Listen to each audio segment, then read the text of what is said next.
Hi. Our group presentation is on individuals and families of Asian descent. I'm going to be talking about some census data and providing a historical overview.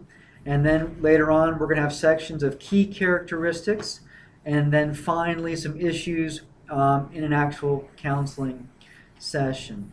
In 2012, Asian Americans made up 5.2% of the population, which equates to 16.1 million people. It's one of the fastest growing segments of the population. The growth rate was 43.3% between 2000 and 2010. Asian Americans are classified into three distinct communities. The first is East Asians, from China, Taiwan, Japan, Philippines, and Korea.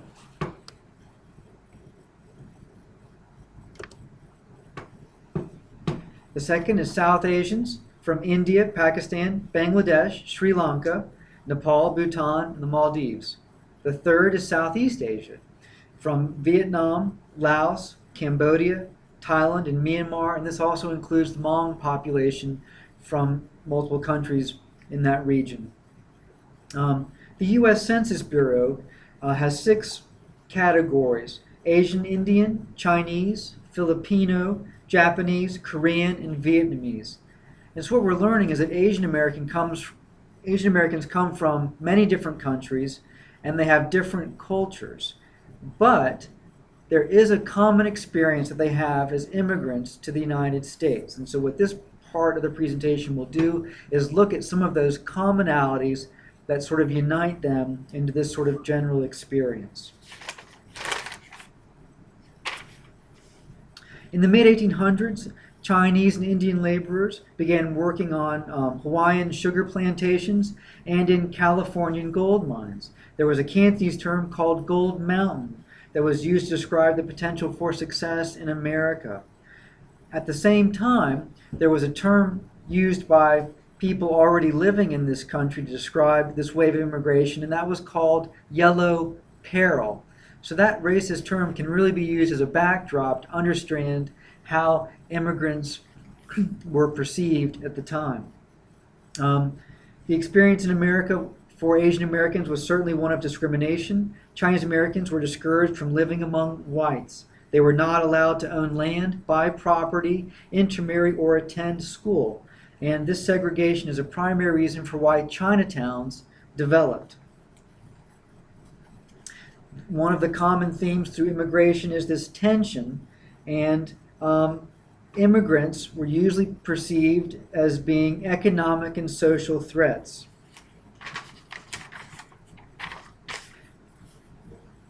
In our country, there is a history of violence towards Asian Americans and also a history of legislative oppression.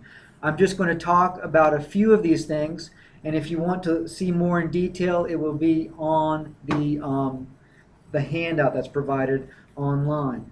But in 1885, there were anti-Chinese riots that resulted in 43 deaths.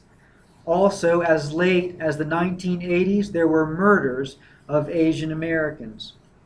From the legislative perspective, there was a Chinese Exclusion Act of 1882, which was the first ethnicity ban of its kind. In addition, there was the Tydings-McDuffie Act of 1934, which restricted Filipino immigration. And this was amazing because Filipinos were considered U.S. nationals at the time. One of the most glaring examples of institutional discrimination was in 1942 when 120,000 Japanese Americans were put in internment camps. 62% of these people were citizens. They were forced to sell and abandon homes and businesses. No trial or due process occurred during this time. One of the major changes in legislation in this country that actually helped immigration was the Immigration and Nationality Act of 1965. At this time, immigrants were allowed to enter the country based on family reunification and not on quotas, so this was a positive thing. About that same time in the 60s, students who were protesting coined the term Asian Americans to sort of describe a collective experience. In contemporary society, before I get there, I do want to say that one more aspect is that the Vietnam War and the genocide that was happening in Cambodia led to an influx of refugees. And so there is a refugee experience in this country as well, and that requires a little different consideration than just immigration. Finally, there are contemporary forms of racism still in society. There are English-only initiatives, income disparities, and a glass ceiling effect.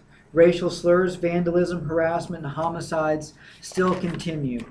So to finish up, there is a common experience, even though many of Asian Americans come from diverse countries, and one of those common themes is that the message from the dominant society is that Asian Americans are illegitimate Americans. So I'm going to talk about the key characteristics of the Asian American culture. And while Asian American culture is large and diverse, it's important to remember that there are similarities, but each group is different and they're not all the same. So for the family within Asian communities, the term kinship refers to an extended network of relationships that encompasses several households. The filial piety is an abstract concept that prescribes the way children need to show respect and obedience towards their parents, elders, and ancestors. The parenting style tends to be authoritarian and directive. The children are taught to respond to their actions, taught to be responsible for their actions and to control their emotions. In the gender roles, respect is shown by obedience, formality, and social restraint. Chinese Americans, Koreans, and Southeast Asians tend to relate to these values, while the Japanese, Filipino Americans tend to be more egalitarian, mostly because several generations have lived in the United States for a while, so some of our values have kind of mixed with theirs. The egalitarian is believing the principle that all people are equal and deserve equal rights and opportunities.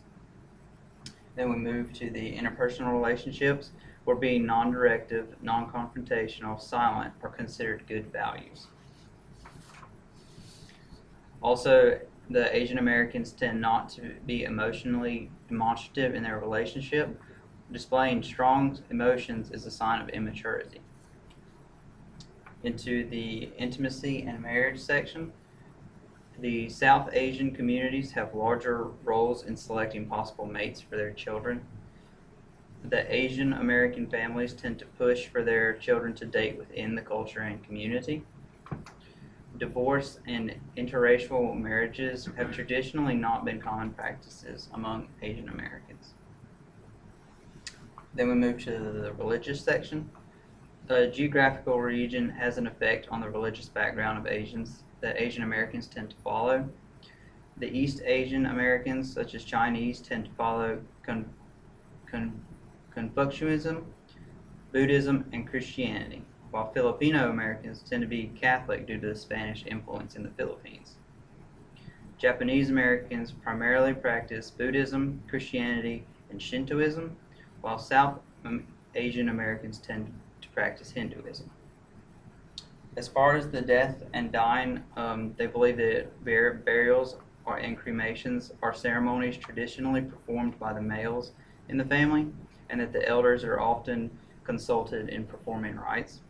The Hmong population believes that proper burial and ancestral worship influence the health, safety, and prosperity of the family in the future. So there's a lot of stereotypes that I found on everywhere through the book and through the internet, but I'll just read some of the bigger ones. That most common ones that I've found over and over is that Asians are smart, especially in math and science, that karate is in your DNA, all Asians are from the same place, even though we've depicted otherwise, Asians are bad drivers, Asians are doctors, and Asians are short.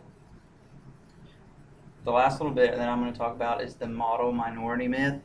The model minority stereotype has been described to elevate the status of Asian Americans. The Asian Americans as a group have been a model community that has overcome its minority status despite the barriers presented by racism.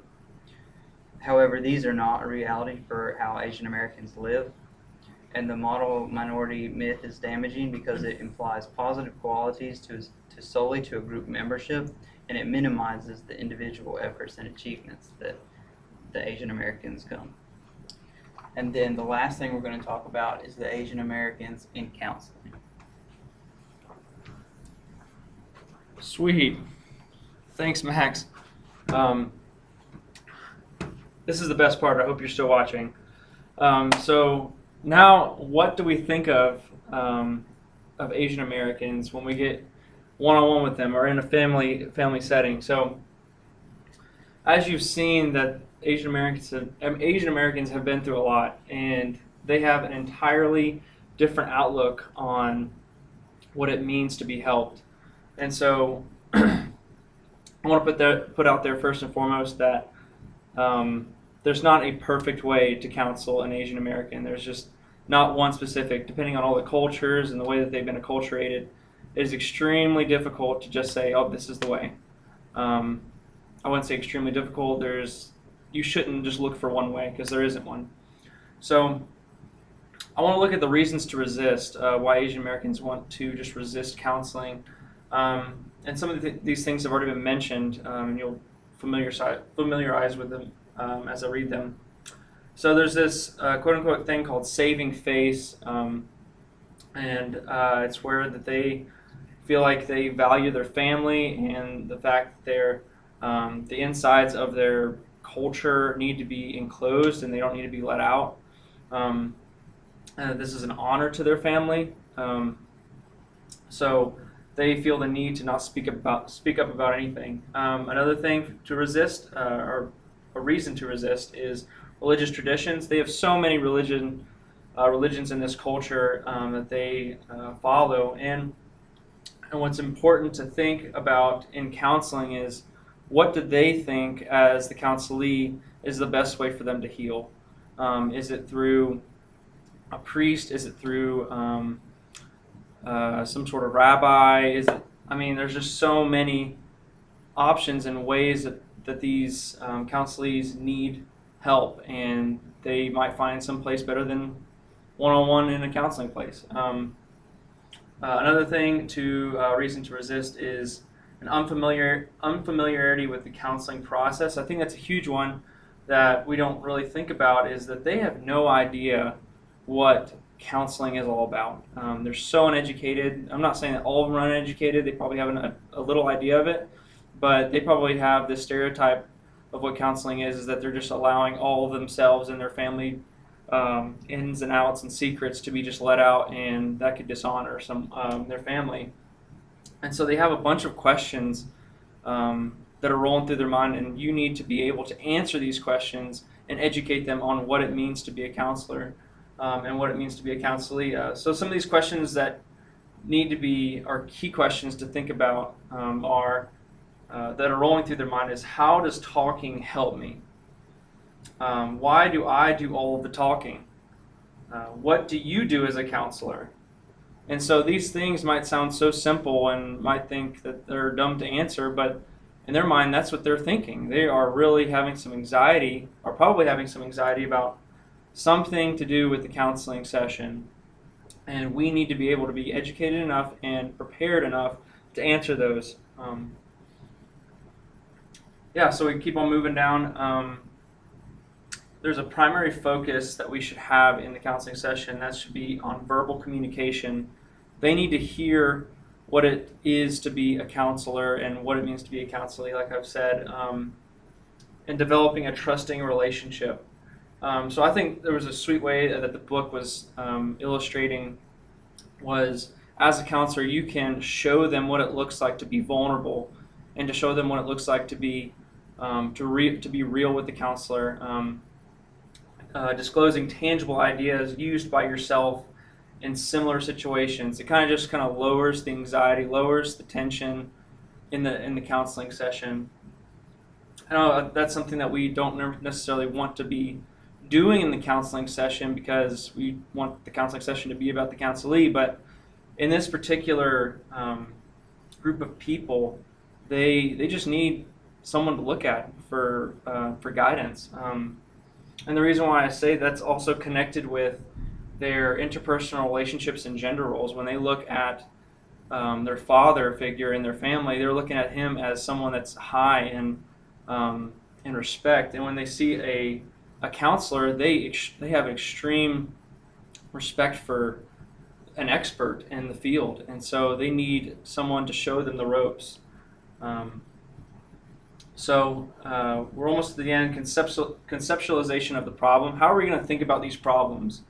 Some examples of what to think about during the session are to align issues that come up with their values and culture. So explore the culture, have fun with that, what their family dynamics are, how that influences them, because that has a huge effect on what it means to be a human being for them.